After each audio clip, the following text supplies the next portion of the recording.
Girlfriend बै निंगबिंग से breakup होने के बाद फेंग युआन का दिमाग पूरी तरह खराब हो चुका था। अपनी काबिलियत साबित करने के लिए वह शराब के नशे में धुत होकर उसके घर पहुंच गया, लेकिन नशे में उसने गलत चाबी लगाई और सीधे दूसरे बेडरूम में जा घुसा। कमरे में पूरी तरह अंधेरा था। बेड पर एक औरत सो रही थी, जिसने शोर से बचने के लिए कानों में ईयर प्लग्स और आंखों पर आई मास्क लगा रखा था। उसने सोचा कि उसकी बेटी शराब पीकर गलत कमरे में आ गई है, इसलिए उसने ध्यान नहीं दिया। लेकिन फेंग युआन ने नशे की हालत में पीछे से जाकर उसे कसकर बाहों में भींच लिया। उसकी गर्म सांसें उस औरत की गर्दन पर पड़ रही थीं और कुछ ही पलों में दोनों सो गए। अगली सुबह जब सूरज की किरणें कमरे में आईं, तो उस औरत की नींद खुली। जैसे ही उसने अपने कमर पर एक भारी हाथ महसूस किया, वह चौंक गई। उसने पीछे मुड़कर देखा, एक तगड़ा आदमी उसके साथ सोया हुआ था। जैसे ही उसने आई मास्क हटाया, सामने फेंग युआन को देखकर उसकी चीख निकल गई। चीख सुनकर फेंग युआन की आंखें खुली। सामने 37 साल की खूबसूरत औरत बाई शुए, स्नो वाइट, खौफ से कांप रही थी। वह चिल्लाई, तुम मेरे बिस्तर पर क्या कर रहे हो, कमीने? फेंग युआन का नशा हिरन हो गया। बाई शुए बै निंगबिंग की सौतेली माँ थी। हालांकि वह 37 साल की थी, लेकिन उसकी सुंदरता और फिगर किसी जवान लड़की से कम नहीं था। फेंग युआन हकलाते हुए बोला, बाई शुए, माफ करना, मैं गलती से गलत कमरे में आ गया था। बाई शुए का गुस्सा 7वें आसमान पर पहुंच गया। गलत कमरा? क्या मैं तुम्हें 3 साल की बच्ची लगती हूँ? तुम बिना इजाजत मेरे घर में घुसे हो, दफा हो जाओ यहाँ से। तभी फेंग युआन के दिमाग में अचानक एक रोबोटिक आवाज गूंजी। डिंग, मेज सिस्टम बाइंड हो चुका है। शुरुआती गिफ्ट पैक अनलॉक हो गया है। सिस्टम ने टास्क दिया, बाई शुए के साथ 3 दिनों तक डेट पर जाओ। हर दिन कम से कम 1 घंटा बिताना जरूरी है। टास्क पूरा करने पर शानदार इनाम मिलेंगे। फेंग युआन ने अपने सिस्टम इंटरफेस में देखा। टारगेट बाई शुए, उम्र 37, सुंदरता 9, फिगर, लव वैल्यू 5। रिवॉर्ड हान न्यू सुपरकार कूपन, कीमत 10 lakh plus orange laptop coupon और फांगक्सिन फ्लावर। सिस्टम ने उसे हिदायत दी, हिम्मत दिखाओ और बेशर्मी से टास्क पूरा करो। बाई शुए को जल्दबाजी में देखकर फेंग युआन ने हिम्मत जुटाई। उसने सीधे बाई शुए की आंखों में देखते हुए कहा, बाई शुए। फेंग युआन के सिस्टम में नोटिफिकेशन आया, फांगक्सिन फ्लावर का इस्तेमाल करने से टारगेट की लव वैल्यू या ऑब्सेशन में 30 पॉइंट्स जुड़ जाएंगे। कमरे के अंदर फेंग युआन सीधे बाई शुए के सामने खड़ा होकर बोला, शुए एर, क्या हम डेट पर चल सकते हैं? कल रात तुम्हारी खुशबू में मुझे बहुत सुकून की नींद आई थी। बाई शुए के चेहरे का रंग चिंता से अचानक गुस्से और अविश्वास में बदल गया। वह चिल्लाकर बोली, फेंग युआन, क्या तुम पागल हो गए हो? तुम जानते हो तुम क्या कह रहे हो? मैं तुम्हारी एक्स गर्लफ्रेंड की मां हूं। ये फालतू की सोच अपने दिमाग से बाहर निकालो। फेंग युआन ने शांत होकर जवाब दिया, इसमें फालतू क्या है? कॉलेज के बाद से तुम सालों से अकेली रही हो। क्या तुम्हें सच में अपनी जिंदगी में प्यार की कमी महसूस नहीं होती? निंगबिंग और मेरा रिश्ता खत्म हो चुका है, लेकिन अब मेरे सामने तुम हो और मैं अपने दिल को नहीं रोक पा रहा हूं। बाई शुए बिस्तर से उतरी और दरवाजे की तरफ उंगली दिखाते हुए सख्त आवाज में बोली, मैं तुम्हें एक बच्चे की तरह देखती हूं। तुम्हारे दिमाग में ऐसी बेतुकी सोच कैसे आ सकती है? तुरंत मेरे कमरे से बाहर निकलो। जब बातों से काम नहीं बना, तो फेंग युआन ने सिस्टम से लाल गुलाब का एक बुके जादू की तरह अपने हाथ में निकाल लिया। बाई शुए ने सीने पर हाथ बांधते हुए मुंह फेर लिया और कहा, मुझे ये जादू दिखाकर डेट के लिए राजी नहीं कर सकते।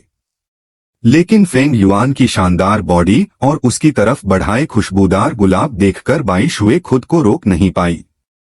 फेंग युआन ने कहा, अगर तुम ये फूल नहीं लोगी तो मैं यहाँ से नहीं जाऊंगा। और अगर निंगबिंग ने हमें इस हालत में देख लिया तो बात और बिगड़ जाएगी। मजबूर होकर बाई शुए ने फूल थाम लिए और खुद को चादर से ढकते हुए बोली, ठीक है, मैं ये फूल लेती हूँ। अब तुम जाओ। फेंग युआन ने मेज पर निंगबिंग के कमरे की चाबी रखी और बाहर निकल गया। सिस्टम में दिखा कि बाई शुए का ऑब्सेशन लेवल बढ़कर 35 हो चुका था। कमरे के अंदर फूलों की महक लेते हुए बाई शुए सोचने लगी, क्या यह लड़का सच में मुझे पसंद करता है? फूल कितने खूबसूरत हैं और इसकी बॉडी कितनी कमाल की है। फिर तुरंत सिर हिलाकर बोली, ओह, मैं क्या अनाप शनाप सोच रही हूं। यह तो मेरी बेटी का एक्स बॉयफ्रेंड है। तभी मुख्य दरवाजा खुला और बे निंगबिंग अंदर आई। उसकी फटी हुई ब्लैक स्टॉकिंग्स पर नजर पड़ते ही फेंग युआन बिना कुछ बोले दरवाजे की तरफ बढ़ा। निंगबिंग गुस्से में चिल्लाई, फेंग युआन, तुम मेरे घर में क्या कर रहे हो? तुम्हारी इतनी हिम्मत? बाई शुए ने कमरे से बाहर आकर बात संभालते हुए कहा, वह बस तुम्हारी चाबी लौटाने आया था। फेंग युआन ने निंगबिंग की तरफ देखा और कड़क आवाज में बोला, आज के बाद मैं कभी तुम्हारे सामने नहीं आऊंगा। तुम अपने रास्ते, मैं अपने रास्ते, यह कहकर वह बाहर निकल गया। अंदर आकर निंगबिंग ने अपनी मां की अलमारी से स्टॉकिंग्स निकाली। अचानक उसकी नजर बिस्तर पर रखे गुलाब के फूलों पर पड़ी। उसने पूछा, मां, यह फूल किसके हैं? बाई शुए ने घबराते हुए बात बनाई। फिर उसने निंगबिंग की फटी स्टॉकिंग्स देखकर कड़ाई से पूछा, कल रात तुम घर क्यों नहीं आई? क्या तुम फिर किसी नए बॉयफ्रेंड के साथ थी? निंगबिंग ने झेंपते हुए कहा कि केटीवी में गाना गाते वक्त उसकी स्टॉकिंग्स कहीं अटककर फट गई थी। उसकी फटी हुई ब्लैक स्टॉकिंग्स देखकर साफ लग रहा था कि वह पूरी रात पार्टी करके लौटी है। बे निंगबिंग गुस्से से चीखी, फेंग युआन, तुम मेरे घर में क्या कर रहे हो? तुम इतने बेशर्म कैसे हो सकते हो? तभी पीछे से बाई शुए बाहर आई और संभालते हुए बोली, वह बस तुम्हारी चाबी लौटाने आया था। फेंग युआन ने ठंडे स्वर में कहा, बे निंगबिंग, अब मैं तुम्हें कभी परेशान नहीं करूंगा। आज से तुम अपने रास्ते, मैं अपने, और वह सीधे बाहर निकल गया। फेंग युआन के जाने के बाद बे निंगबिंग ने गुस्से में अपने जूते फेंक कर मारे। बाई शुए ने अपनी सख्त मां वाले रूप में आते हुए निंगबिंग की फटी स्टॉकिंग्स की तरफ इशारा किया, रात भर कहाँ थी तुम? और ये स्टॉकिंग्स कैसे फटी? क्या तुम फिर किसी नए बॉयफ्रेंड के घर गई थीं? बे निंगबिंग हकलाने लगी, ओह मां, कंपनी की पार्टी थी, मैं अपनी फीमेल कलीग के घर सोई थी। मुझे सच में ध्यान नहीं रहा। बेटी के ऑफिस जाते ही बाई शुए अकेले में उन गुलाबों को देखकर मुस्कुराने लगी। दूसरी तरफ फेंग युआ ऑफिस पहुंचा।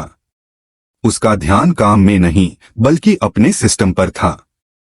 सिस्टम मॉल में 100 कॉइन्स में कार और 2000 कॉइन्स में विला मिल रहा था। फेंग युआन ने सोचा, बे निंगबिंग, अब देखना तुम कैसे पछताओगी। तभी उसकी खूबसूरत बॉस जियांग याओ उसके पास आई और उसकी लापरवाही पर टोका। फेंग युआन ने संभलकर 4 दिनों की छुट्टी मांग ली। छुट्टी मिलते ही फेंग युआन सीधा हान न्यू सुपरकार के 4S शोरूम पहुंचा। उसने सिस्टम का एक्सचेंज कूपन निकाला। 23 लाख की सुपरकार का कूपन देखते ही शोरूम वाले उसे VIP लाउंज में ले गए। खाते में 18,30,000 का मैसेज देखते ही फेंग युआन का चेहरा खुशी से चमक उठा। शोरूम की फीमेल स्टाफ शाओलिन ने मुस्कुराते हुए फेंग युआन का वेचैट नंबर ले लिया। सच है, जेब में पैसा होते ही किस्मत के सितारे अपने आप बुलंद होने लगते हैं। इसके बाद फेंग युआन ने अपने लिए एक ओरिजिनल लैपटॉप खरीदा और दाझोंग के 4S शोरूम से 20 लाख की ब्रांड न्यू कार डिलीवरी ले ली। नई कार और टेम्परेरी नंबर प्लेट के साथ फेंग युआन सीधे बाई शुए की सोसाइटी के बाहर पहुंचा और उसे फोन लगा दिया। फोन उठाते ही बाई शुए परेशान होकर बोली, फेंग युआन, तुम्हें क्या हो गया है? तुम मुझे डेट पर कैसे बुला सकते हो? मैं बाई निंगबिंग की मां हूं। तुम्हारा ब्रेकअप हुआ है, इसलिए मैं कुछ नहीं कह रही। लेकिन आइंदा मुझे ऐसी बातें बोलने के लिए फोन मत करना। लिविंग रूम में मेज पर रखी ताजे गुलाब की पंखुड़ियों को देखकर बाई शुए का गुस्सा अंदर ही अंदर शांत हो रहा था। फेंग युआन समझ गया कि वह मना सिर्फ सामाजिक शर्म की वजह से कर रही है, दिल से नहीं। फेंग युआन ने कड़क आवाज में कहा, शुए एर, मैं तुम्हारे घर के नीचे खड़ा हूं और तुम्हारे लिए एक गिफ्ट लाया हूं। अगर तुम नीचे नहीं आई तो मैं यह गिफ्ट निंगबिंग को दे दूंगा और कह दूंगा कि यह तुम्हारे लिए है। अब फैसला तुम्हारा है। इतना कहकर उसने फोन काट दिया। बाई शुए घबरा गई, यह लड़का पागल हो गया है क्या? अगर निंगबिंग को पता चल गया कि फेंग युआन मुझे पटाने की कोशिश कर रहा है तो क्या होगा? अपनी घबराहट और फेंग युआन की इस बेपरवाह हरकत को संभालने के लिए उसने सफेद डेनिम जैकेट पहनी, हाई हील्स चढ़ाए और तेज धड़कनों के साथ नीचे की तरफ भागी। जैसे ही वह सोसाइटी के मेन गेट पर पहुंची, धूप में चमचमाती नई कार के सामने खड़े फेंग युआन पर उसकी नजर पड़ी। फेंग युआन का गठीला शरीर और उसका आत्मविश्वास देखकर बाई शुए एक पल के लिए सहम गई। उसने गंभीर बनने का नाटक करते हुए कहा, फेंग युआन, तुम मुझे धमकी कैसे दे सकते हो? चुपचाप यहाँ से वापस चले जाओ और ये बेवकूफियां बंद करो। फेंग युआन के होठों पर एक कातिलाना मुस्कान उभरी।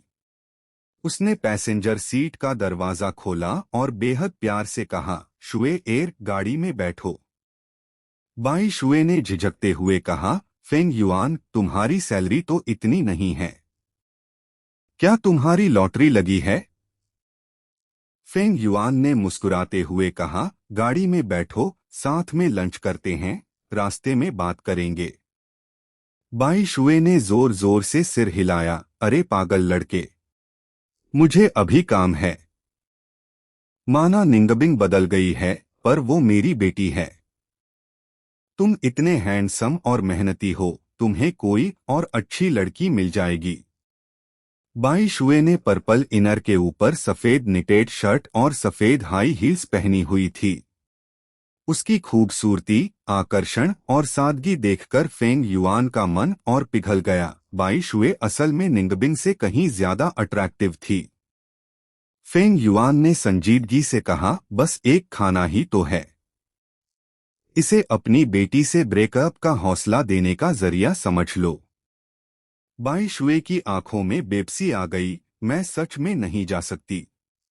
मैं तुम्हारी आंटी की उम्र की हूं और तुम्हारी एक्स की मां हूं। लोग क्या कहेंगे?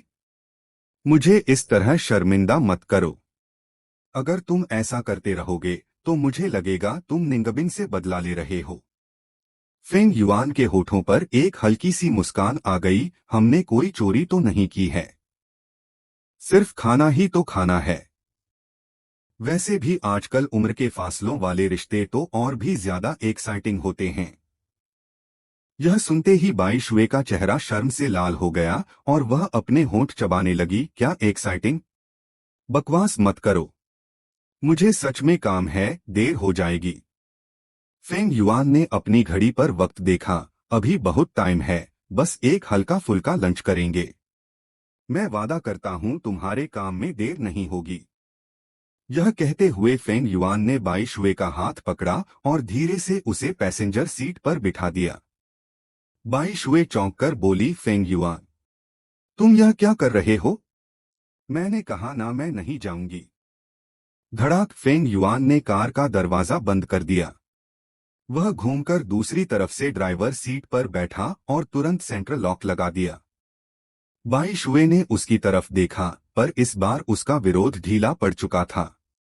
वह अंदर ही अंदर समझ रही थी कि उसके दिल में फेंग युआन के लिए जगह बदल चुकी है। भले ही वह ऊपर से मना कर रही थी, लेकिन इस डेट और लंच को लेकर उसके दिल में एक अनजानी सी उम्मीद जग चुकी थी। बाई शुए ने आखिरकार हार मानते हुए कहा, ठीक है, सिर्फ इस एक बार, अगली बार बिल्कुल नहीं। और हमें जल्दी निपटना होगा, मैं ज्यादा देर बाहर नहीं रुक सकती। दरअसल बाई शुए एक चेओंगसम बुटीक चलाती थी।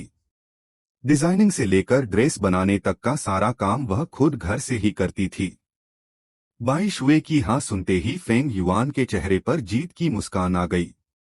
उसने तुरंत गाड़ी स्टार्ट कर दी। रास्ते में कार के अंदर एक परिपक्व और हसीन महिला की भीनी भीनी खुशबू फैली हुई थी, जो किसी का भी सर घुमा दे।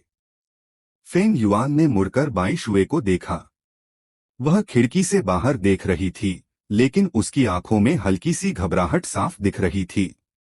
फेंग युआन ने धीरे से कहा, तुम्हारी बॉडी की खुशबू बहुत कमाल की है। यह सुनते ही बाई शुए का चेहरा गुलाबी हो गया। उसने हल्का सा खांसते हुए बात संभाली। अच्छा, यह तो मेरा रेगुलर परफ्यूम है। फेंग युआन मुस्कुराया, यह तुम पर बहुत सूट करता है। बिल्कुल तुम्हारी तरह एलिगेंट और अट्रैक्टिव। बाई शुए ने कहा, अरे लड़के, ऐसी बातें मत बोला करो। लेकिन सच तो यह था कि उसके दिल में मिठास का एहसास घुल रहा था। धीरे धीरे काम की बातें करते करते दोनों के बीच की झिझक खत्म हो गई।